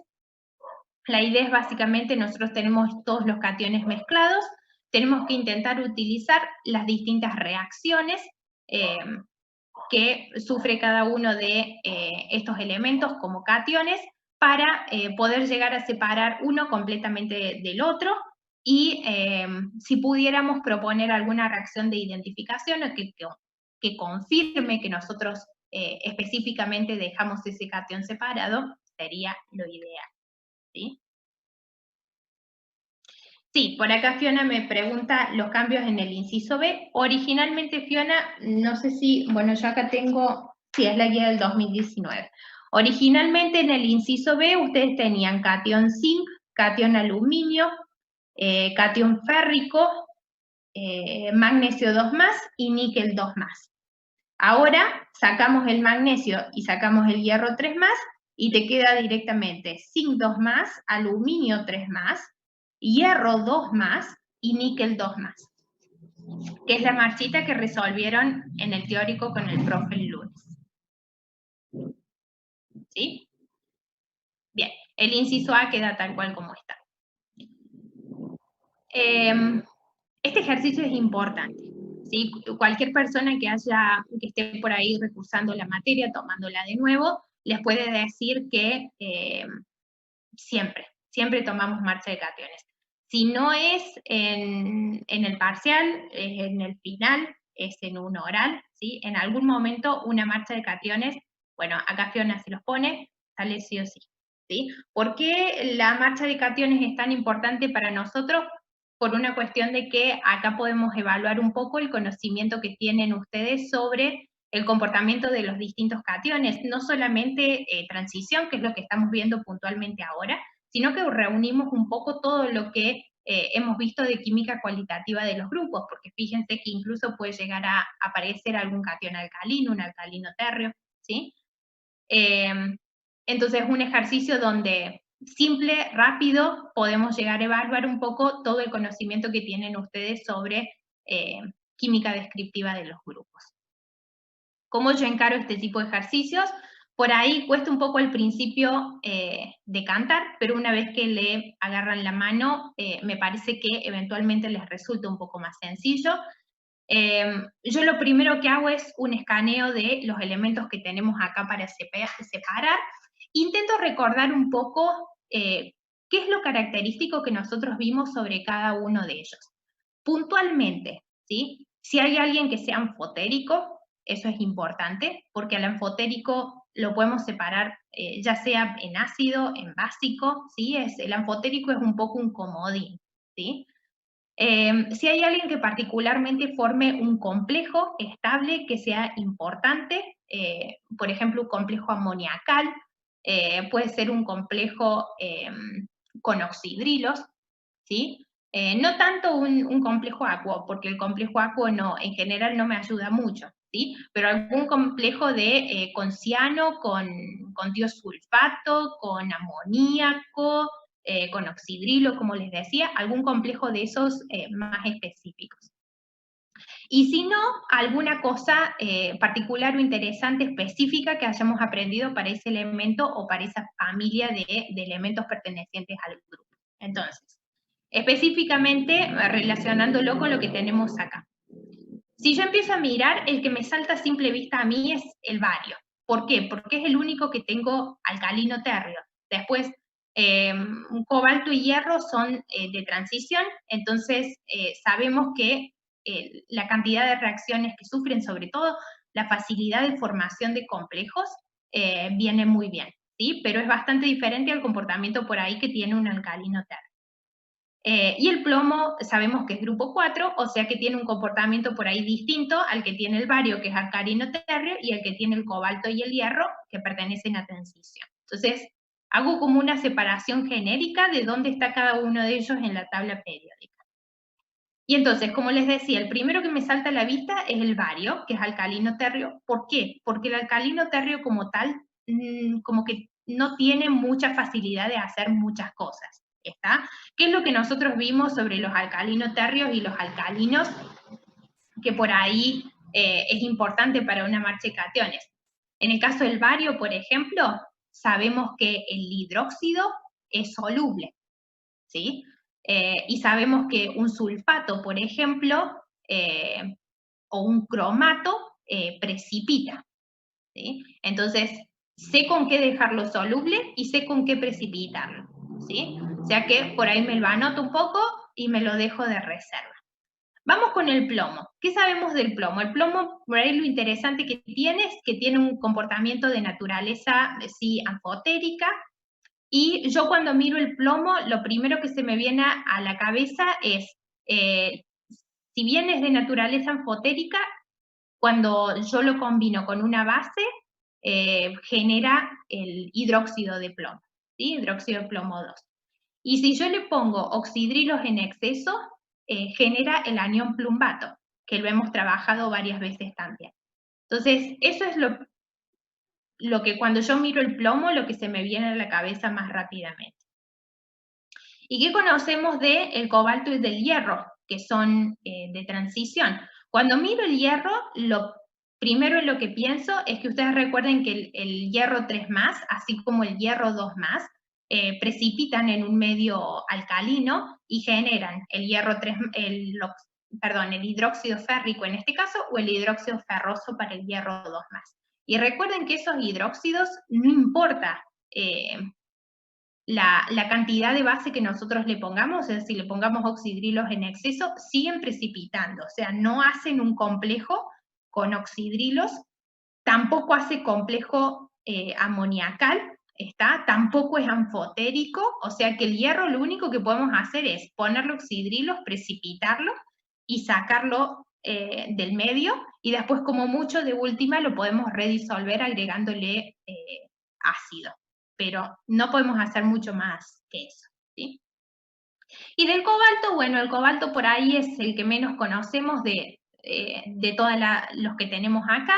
Ahí el cobalto sí tenemos que tener un poquito más presentes el tipo de reacciones que hace. Recuerden que ustedes con el profe el lunes vieron el comportamiento de cada uno de estos elementos. A ver si yo lo tengo. parece que yo lo había abierto por acá. No, esta no, esta. Ustedes vieron en el teórico el comportamiento de cada uno de los elementos en este tipo de filminas. ¿Sí? Reacciones principales del cromo, los compuestos más importantes que forma. Vamos al cobalto, que era el que nos generaba duda recién. Fíjense, el cobalto, bueno, el óxido para este tipo de cosas no nos interesa tanto porque no es muy soluble. Sabemos que hace complejo acuoso, pero el complejo acuoso lo hace casi cualquiera, o sea que eso no lo separa del resto.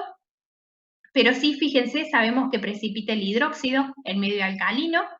El complejo es medio raro, o sea que no le presto tanta atención, pero sí, fíjense, sabemos que hace complejo amoniacal y sabemos que hace complejo con el ciano también. Entonces, fíjense ustedes cuáles son las cosas dentro de las filminas que les llaman la atención en el sentido de qué es lo que diferencia a cada elemento en cuanto a comportamiento químico del resto. ¿Sí? Porque esas son las cosas que van a tener que tener presentes cuando tengan que hacer una marcha de cationes como la que vamos a hacer ahora. ¿Sí? Entonces, el cobalto, lo interesante es, precipita como hidróxido y sabemos que puede formar un complejo amoniacal o un complejo ciano. El ciano por ahí no lo usamos tanto en marcha de cationes, pero el amoniacal sí es importante. Entonces, en definitiva, si yo me anoté todo eso y tengo más o menos en claro qué es lo que sabemos, que todos en general tienen una naturaleza básica desde el punto de vista de que si yo le pongo oxidrilos, van a precipitar como hidróxidos. ¿Quién? Plomo, hierro y cobalto, y ya sé que el bario, el hidróxido era soluble, o sea que me lo puedo sacar de encima. Entonces, poniendo oxidrilos, ahí puedo generar la primera división entre los elementos de la marcha. Entonces, fíjense, acá agregamos hidróxido de sodio. Fíjense que el hidróxido de sodio es acuoso.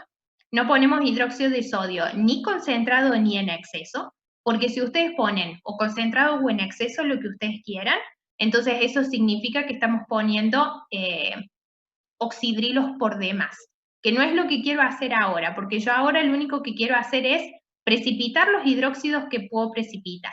Y después ya voy a ver cuáles son los que puedo separar poniendo oxidrilos de más.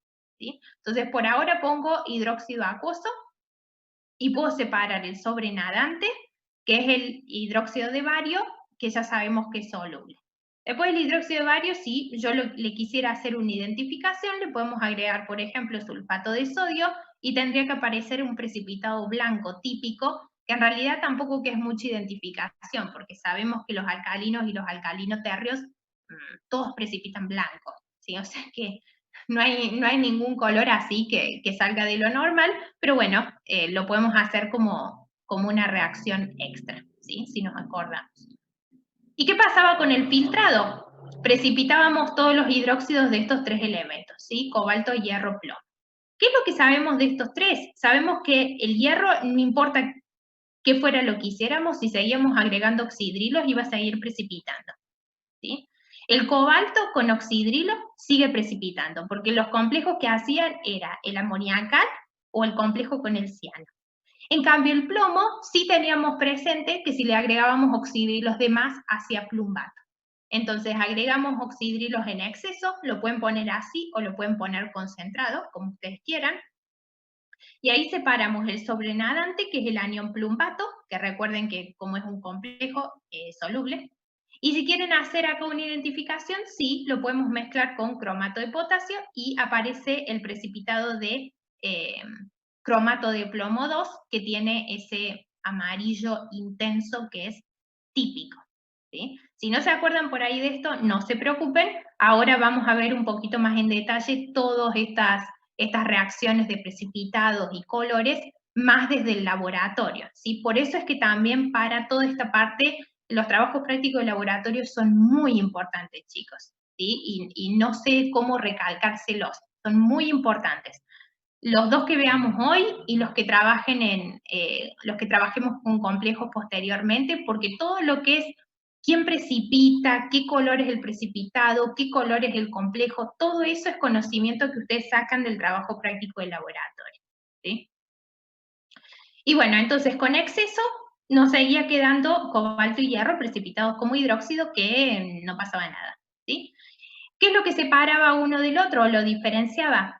El complejo con ciano y el complejo con amoníaco, que el hierro no los hace y el cobalto sí.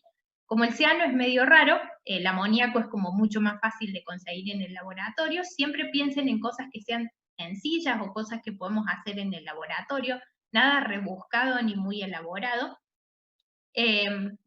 Nos conviene agregar amoníaco, ¿sí? Para poder tenerlos en solución, primero agregamos protones, y agregando protones, acá se nos acababa la filmina, por eso no se los puse más en detalle. Agregando protones aparece cobalto 2 más y hierro 3 más, ¿sí? De nuevo en solución. Resolvemos los precipitados.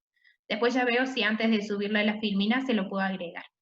Una vez que están redisueltos, agregamos amoníaco en exceso, y agregando amoníaco, el cobalto forma el complejo, que es soluble, es de color pardo amarillento, y el hierro 3 más, ¿sí? No pasa nada. ¿Está? Tenemos hierro 3 más, que se puede con esta base volver a precipitar en hidróxido. En caso de que se vuelva a precipitar en hidróxido y ustedes quieren no solo separarlo, sino que identificarlo, en ese caso, bueno, vuelven a agregar protones para redisolverlo otra vez, y le pueden agregar tiocianato de potasio, que con hierro 3 más hace este complejo rojo sangre bien intenso, que es típico del hierro más 3 y no de cualquier otro cáteo. ¿Sí? Resumen entonces de la marchita de cationes, les quedan las dos resueltas. Esta para que la puedan analizar, ya veo si les completo acá más en detalle antes de subir los ejercicios modelo. Y tienen la marchita que hicieron con el profe en el teórico, ya les quedan las dos como ejemplo. Nuevamente son ejercicios que son típicos de parcial. ¿Sí? Miren, fíjense que es otra forma de tomar por ahí los ejercicios esos que a ustedes no les gustan tanto, donde tienen que ir planteando las reacciones y las ecuaciones. Normalmente dentro de las marchitas no pedimos las reacciones, pero un consejo que yo les doy es, si pueden acompañar esto escribiendo las reacciones, les va a ayudar mucho para darles un poco de soltura y práctica con el tema del planteo de la ecuación y el balance, que lo necesitan mucho en los parciales. ¿Sí? Sí, son las únicas dos que hay en la guía. Ya veo si podemos hablar con el profe para subir algunas más, porque tampoco es que son ejercicios muy fáciles de encontrar. Necesitan algún libro de química analítica, pero que sea cualitativa o algo así. Así que ya voy a ver si con el profe les podemos subir, aunque sea un par más, como para que ustedes tengan para practicar.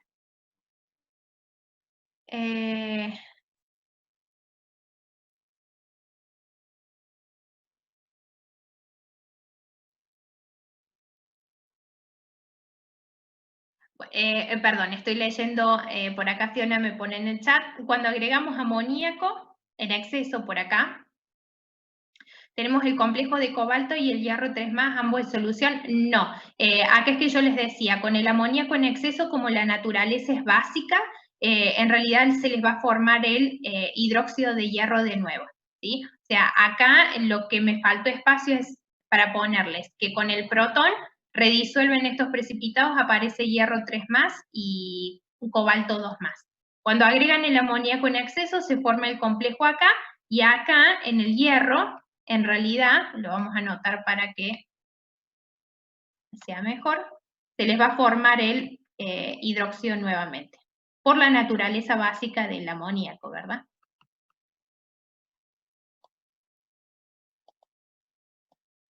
¿Sí? Entonces ahí es donde ustedes lo separan por filtración, y después para hacer acá la identificación de nuevo, si quieren identificarlo y no solamente separarlo, van a tener que agregar protones otra vez para poder redisolver de nuevo el precipitado y hacer la identificación del complejo por el rojo intenso. ¿Sí? Sí, acá nos quedábamos sin espacio y se complica un poco poner todo, pero bueno, ya voy a ver si se los puedo escribir mejor antes de subir los ejercicios modelo. Sería una cosa así. Vuelven a agregar protones para redisolverlo otra vez, y ahí recién agregan el tiocianato para hacer la identificación con el complejo. ¿Sí? Bien, ¿Estamos, chicos? Vemos un poco qué ejercicios les quedaron para esta parte de transición. Empezamos de abajo hacia arriba, ya que lo tengo acá. Los últimos dos ejercicios, una aclaración, el ejercicio 11 y el 12, son con respecto a química nuclear, que bueno, por cuestiones de tiempo obviamente no los vamos a trabajar. El profe ya me dijo que se los mencionó el lunes, pero lo recordamos por las dudas. Él les va a subir el material, autogestión, como para que ustedes lo tengan, lo leen, ¿sí? Resuelven los dos ejercicios, que son fundamentalmente reconocer un poco las partículas, ¿sí? Que tenemos desde el punto de vista nuclear, las partículas, ¿sí? Las betas, los neutrinos, todas ellas subatómicas, y no solamente reconocerlas y saber las propiedades, sino que también poder utilizarlas para balancear las masas de distintas ecuaciones nucleares, que son lo que ustedes tienen en el ejercicio 2. Entonces, leen la información que el profe les sube, intentan resolver los ejercicios y cualquier cosa nos pueden preguntar. Aquella persona que tenga la posibilidad de tener a mano o tener acceso al Hawkscroft, me parece que está bastante bueno como para sacarles dudas sobre cómo se balancean las ecuaciones y para hacer el reconocimiento de partículas subatómicas, ¿sí? O sea que, pequeño dato.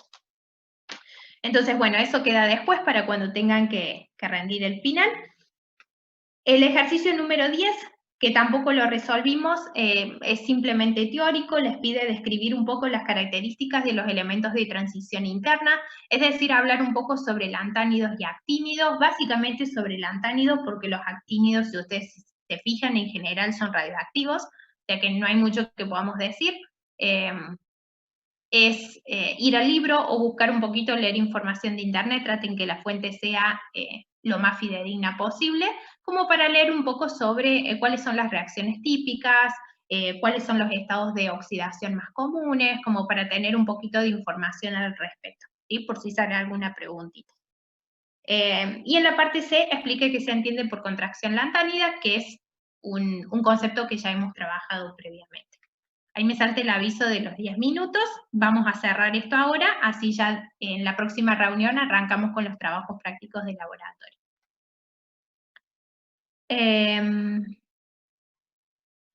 Ahí respondo en el chat. Fiona me preguntaba para la parte nuclear, ¿cuál era el libro? Ahí se los anoto. Creo que se escribe así, el apellido de la autora. Espero que sí. El ejercicio número 8, que lo pasamos un poquito por arriba, les pide predecir a partir de las KPS y las constantes de acomplejamiento si los precipitados de los halogenuros de plata pueden solubilizarse por formación de los complejos con amoníaco, tiosulfato y cianuro. Esto no lo hacemos en detalle porque ustedes lo tienen en el teórico. Voy a salir de acá. Sí lo vamos a repasar un poquito ahora en los laboratorios, pero se los muestro. En estas filminas, en las filminas del grupo 17, ¿sí? Ustedes lo vieron con el profe. Acá tienen, estas barras me molestan. Ahí está. Acá en esta filmina dice unidad 7, ejercicio 8, acá el profe se los remarco. Tienen la formación de los halogenuros de plata, cloruro, bromuro y ioduro.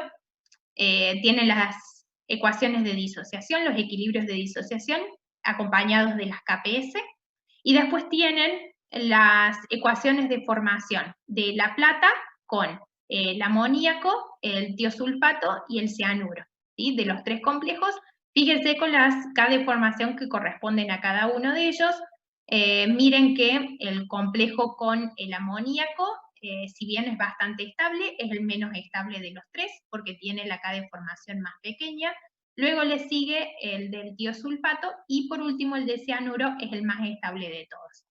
Entonces, cuando ustedes tienen un halogenuro, por ejemplo el cloruro de plata precipitado, tienen la KPS del cloruro de plata, y si le agregan amoníaco, saben que se va a formar el complejo, ¿sí?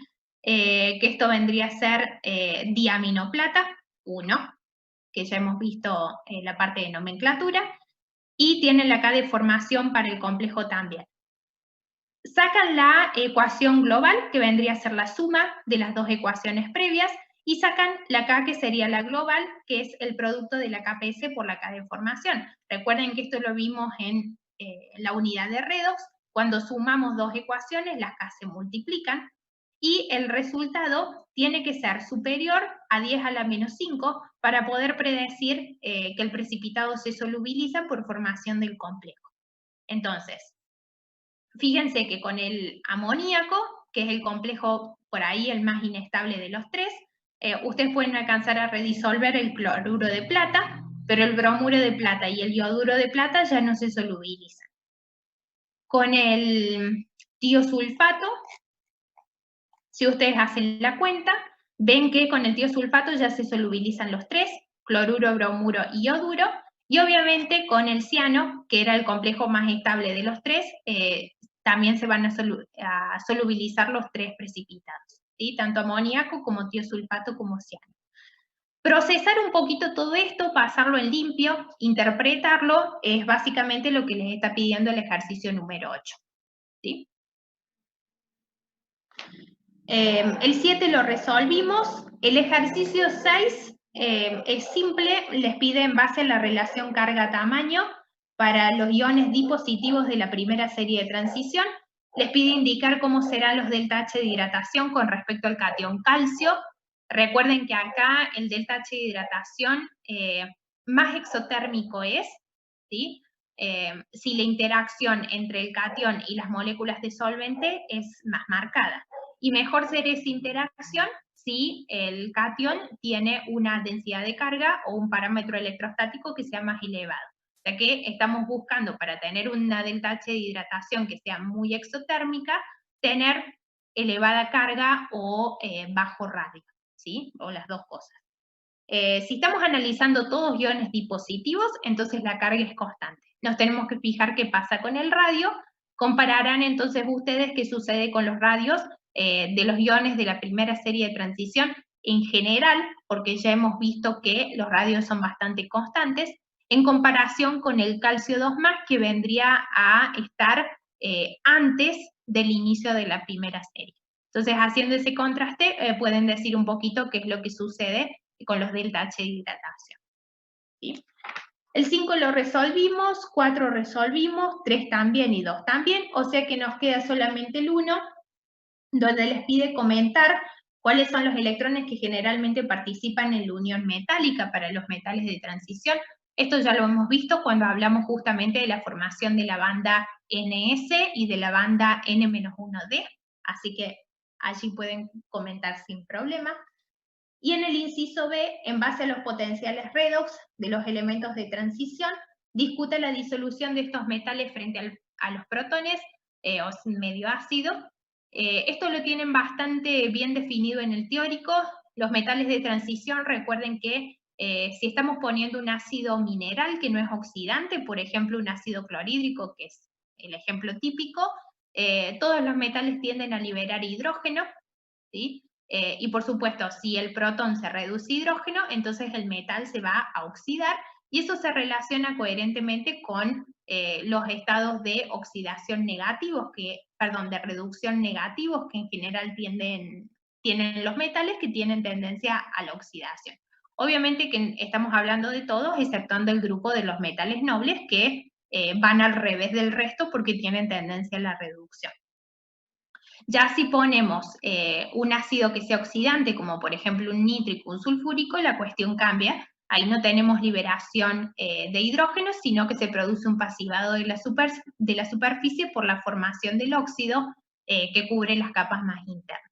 ¿Está? Eso lo tienen detallado en el teórico, así que en base a eso pueden hablar un poquito de cómo son los potenciales, cómo es la reacción genérica, ¿sí? Qué ácido necesitan para que eso se produzca, ¿sí? Y es básicamente eso.